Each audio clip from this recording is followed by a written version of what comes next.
Olá, benditos! No capítulo 2, Paulo muda o foco de forma surpreendente.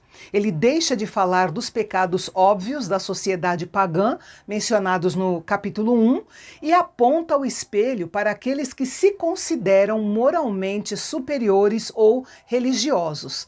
Pegue sua Bíblia e vamos para o segundo capítulo da nossa série.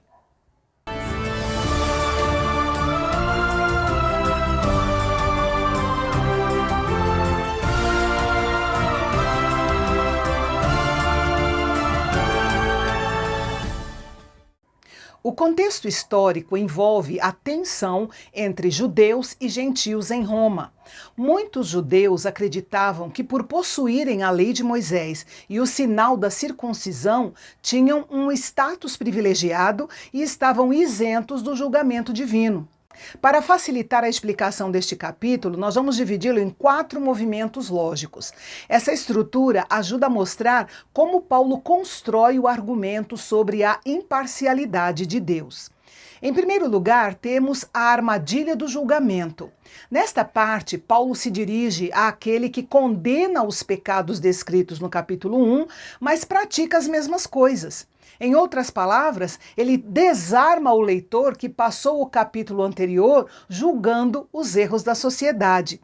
Ele dá um choque de realidade, dizendo que quem julga o outro não tem desculpa, porque, ao fazer isso, condena a si mesmo, já que pratica as mesmas coisas em segredo. Paulo se referia diretamente aos judeus religiosos de Roma e indiretamente aos filósofos moralistas. Essas duas classes se consideravam superiores, julgavam os costumes dos outros e achavam que estavam livres do julgamento de Deus por causa do seu status ou do seu conhecimento. Paulo destrói essa ilusão de superioridade, afirmando que o julgamento de Deus se baseia na verdade dos fatos e não em aparências ou privilégios sociais.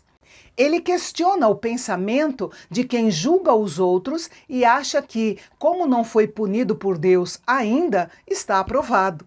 Paulo deixa bem claro que a paciência e a tolerância de Deus não significa que ele aceita o erro, mas sim que ele está dando oportunidade para a pessoa se arrepender, não para ficar acomodada.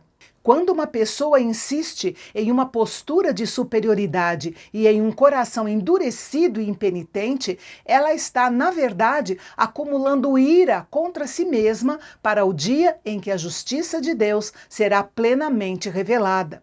Resumindo, esses versículos mostram que a pior cegueira moral é aquela que enxerga perfeitamente o cisco no olho do vizinho, mas ignora a trave no seu próprio olho. Em segundo lugar, temos o critério do justo juízo.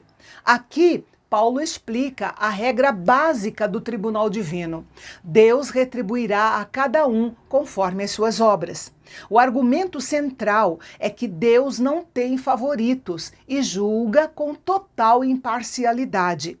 Essa era uma ideia que batia de frente com a cultura da época. No Império Romano, o que definia quem tinha direitos ou privilégios na justiça eram o status social, a cidadania e as conexões políticas. Da mesma forma, muitos judeus achavam que sua linhagem de sangue os protegia do julgamento divino.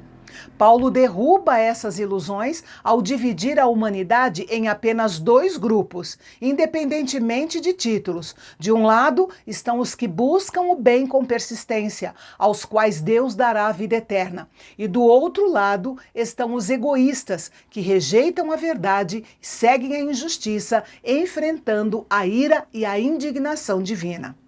O texto reforça que o sofrimento atingirá todos os que praticam o mal, primeiro o judeu e também o grego, assim como a glória e a paz serão para todos os que fazem o bem. Ao repetir essa ordem, Paulo deixa claro que o privilégio histórico dos judeus de conhecer a Deus primeiro trazia também uma responsabilidade maior sobre eles. Com isso, fica claro que Deus não faz acepção de pessoas, ou seja, Deus não tem favoritos. Diante dele, todos estão no mesmo nível, não importando a origem ou nacionalidade, e ele retribuirá a cada um conforme as suas obras. Em terceiro lugar, temos a consciência versus a lei escrita. Paulo aborda o padrão de julgamento para dois grupos diferentes: os que têm a lei escrita, os judeus, e os que não têm a lei escrita, os gentios. O argumento central é que ouvir a lei não torna ninguém justo diante de Deus. O que importa é a prática. O contexto histórico envolve a segurança que os judeus sentiam por possuírem as escrituras sagradas. Paulo desconstrói essa confiança ao afirmar que quem peca conhecendo a lei será julgado por ela. Por outro lado, os gentios que não conheciam a lei de Moisés mostram que as exigências dessa lei estão gravadas em seus corações quando praticam o bem por instinto. Paulo introduz aqui o conceito da consciência humana, que funciona como um tribunal interno, que às vezes acusa e às vezes defende as ações de cada indivíduo, até o dia em que Deus julgará os segredos de cada um por meio de Jesus Cristo.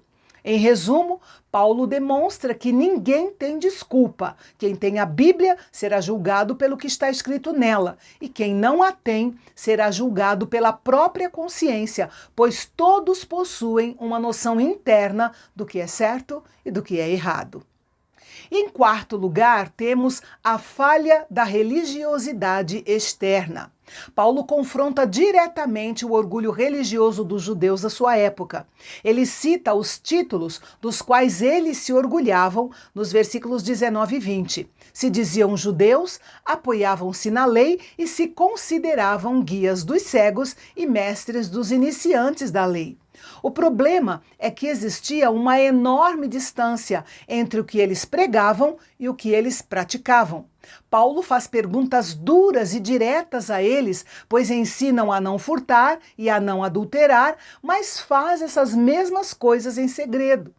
O contexto histórico e cultural aqui é muito forte. Paulo afirma que, por causa da hipocrisia religiosa dos judeus, o nome de Deus era blasfemado entre os gentios. Além disso, ele aborda a circuncisão, que era o sinal físico e cultural mais importante da identidade judaica, uma marca que eles pertenciam à aliança com Deus. Paulo explica que esse ritual perde totalmente o valor se a pessoa desobedece à lei. Para ele, um gentio que obedece a Deus, mesmo sem ter sido circuncidado, está em melhor posição do que um judeu que tem a marca da circuncisão no corpo, mas vive na desobediência.